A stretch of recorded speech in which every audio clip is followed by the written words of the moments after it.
थोडंसं पाहून घ्या आपलं सैन्य किती शिल्लक राहिलेले, शिल्लक पाहून घ्या आपलं.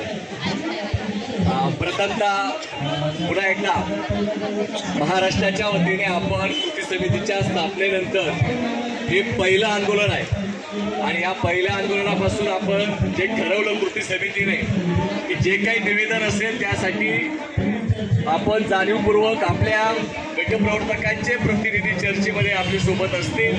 या शिष्टमंडळामध्ये शिलाताई ठाकूर, त्याचप्रमाणे संध्या पटेकर दोन गटप्रवर्तक होत्या, त्याचप्रमाणे कॉम्रेड भगवानराव देशमुख आणि मी स्वतः या शिष्टमंडळामध्ये आपल्या चारही संघटनेच्या वतीने प्रतिनिधी म्हणून आम्ही गेलेलो. भगिनींनो, आपल्याला कल्पना आहे की आपण ज्या गोष्टीसाठी प्रयत्न करत आहोत ती फक्त आज मोर्चा केला असा कोणी गैरसमज करता कामा नये. आम्ही मधल्या काळामध्ये आचारसंहिता असताना सुद्धा जाणीवपूर्वक पुष्पाताई पाटील, आनंदी अवघडे, मी स्वतः, भगवानराव देशमुख, निलेश दातखिरे आम्ही सर्व मिळून आरोग्य मंत्र्यांना झालेला प्रकार आणि असलेली तुमच्या मनातली भावना ही 2 महिन्यापूर्वीच त्यांना पुण्यामध्ये जाऊन कळवलेली होती. आज ते गेल्या 2च गोष्टी आम्हाला त्यांनी सांगितल्या की जी गोष्ट घडलेली आहे, जे आपल्याला सांगितलं की गटप्रवर्तकांचा प्रस्ताव मी जो सांगितला होता तो म्हणजे आरोग्यमंत्री महोदयांनी जो सांगितलेला होता त्याच्याऐवजी ज्या पद्धतीने गोंधळ घातलेला आहे त्याची संपूर्ण माहिती मंत्रिमंडळाच्या मीटिंगचं प्रोसिडिंग हे मी मागून घेतलेलं आहे आणि येणाऱ्या कॅबिनेटमध्ये जो प्रस्ताव होता तो प्रस्ताव पुन्हा मी सगळ्यांच्या समोर मांडून तुमच्या मागण्या मी पूर्ण करेन हा शब्द त्यांनी आपल्याला दिला. म्हणून प्रोसिडिंग हे मंत्रिमंडळाचं ते मागवणार आहे. आम्ही कोणाच्या मनामध्ये आलं तुम्हाला बरं वाटावं म्हणून आम्ही प्रस्ताव सांगितलेला नाही.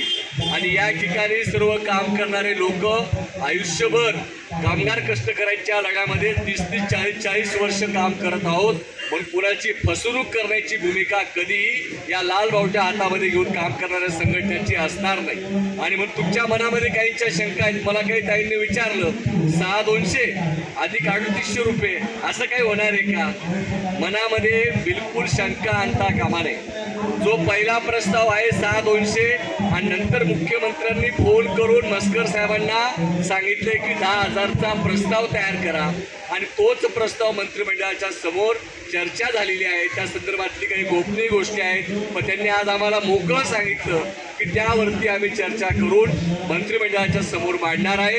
आणि आम्ही त्यांना आवाहन केलं की तुम्ही दिलेला शब्द पाळा आणि लवकरात लवकर आम्हाला चांगल्या प्रकारे तुमचा सत्कार करायचा आहे. कारण देशामध्ये सर्वात चांगलं मोबदला देणारं राज्य महाराष्ट्र हे 1 नंबरचं झालेलं आहे. आणि आपण त्यांचं मनपूर्वक तानाजी सावंतांच्या विषयी अनेक मतं आहेत, सर्व आहेत, ते आहेत तसे आहेत. परंतु आपल्या या गटप्रवर्तक आणि आपल्या आरोग्य अभियानाच्या बाबतीत त्यांनी जे निर्णय घेतले ते निर्णय ऐतिहासिक आहेत. ते समावेशनाचा असो, मोबदला वाढीचा, गटप्रवर्तकांचा असो, आशांचा असो, आता स्त्री परिचारांचा मुद्दा आहे. हे सर्व प्रश्न आरोग्य विभागातले अनेक वर्षे पेंडिंग असलेले ते न्याय देणार आहे. म्हणून आपल्या मोर्चाच्या निमित्तानं आपल्या सर्व उपस्थितांना सांगू इच्छितो कृती समितीच्या नेत्यांची पण भूमिका आहे. जे आहे ते आरपार आहे. कोणी तुम्हाला भूलतापा पाडून ते असं होईल, ते असं करा, असं कोणी नादी लागू नका. इथं आम्ही सगळे जे बोलणारे आहोत ते रोखोक आहोत, राग आला तरी चालेल, परंतु चळवळीचा इतिहास हा आम्हाला जिवंत ठेवायचा आहे. आणि महाराष्ट्रातल्या गटप्रवर्तकांना 1 रुपया सुद्धा चुकीच्या मार्गाने खर्च न करता तुम्हाला आम्ही न्याय मिळवून देऊ हा शब्द आम्ही तुम्ही कृती समितीच्या वतीने तुम्हाला बघितले. तुम्हाला एकच आव्हान आहे की 2 कामं तुम्हाला करायची आहे. कारण वेळ आणि काळ काही थांबत नाही. तुमच्या मनातली भावना आम्हाला माहिती आहे की लवकर व्हावं हे प्रत्येकाला वाटतं. आमची भावना आहे की उद्याच्याच मंत्रिमंडळामध्ये निकाल यावा, तो सुद्धा करण्याचा प्रयत्न आम्ही करत आहोत. परंतु यश कधी येईल शेवटी आमच्या गोष्टी आमच्या हातात काही नाही.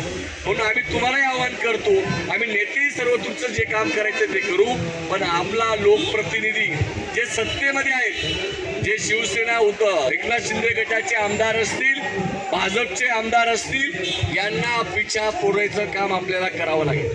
कारण लोकप्रतिनिधींचा दबाव हा मंत्र्यांवरती आणि कॅबिनेटवरती असायला पाहिजे. कारण तुमची मोबदला वाढ हा महाराष्ट्रातला इतिहास होणार आहे आणि इतिहास जर करायचा असेल तर शांत बसून चालणार नाही. पण ज्यांनी निवेदनं दिले आतापर्यंत त्यांचं अभिनंदन. अजूनही काही भगिनी नाराज झालेल्या आहेत. त्यांना वाटतं कोर्टात गेले की ऑटोमॅटिक निकाल लागून जाईल. भगिनींनो, आयुष्य काळाचे पांढरे होऊन जातात, काही लोक मरून जातात तेव्हा निकाल लागतो. म्हणून आपला विश्वास रस्त्यावरच्या लगायचा आहे.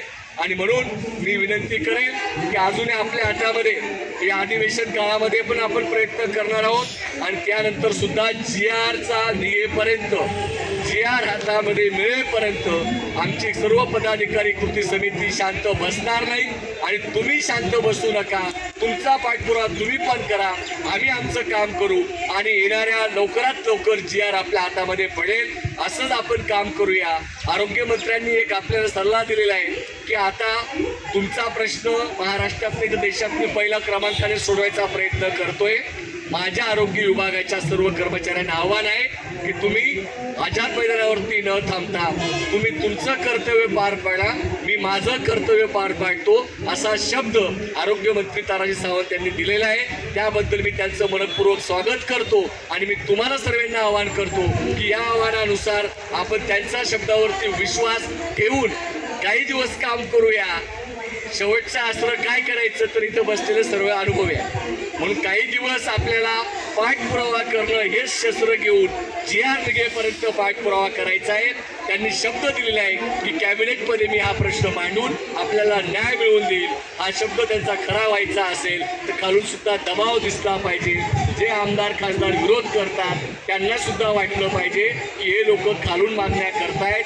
पण सर्व आमदार सर्व मंत्र्यांना पाठपुरावा करण्याचं काम गटप्रवर्तक कृती समिती म्हणजे तुम्ही सर्व आणि आम्ही सर्व मिळून आपण प्रयत्न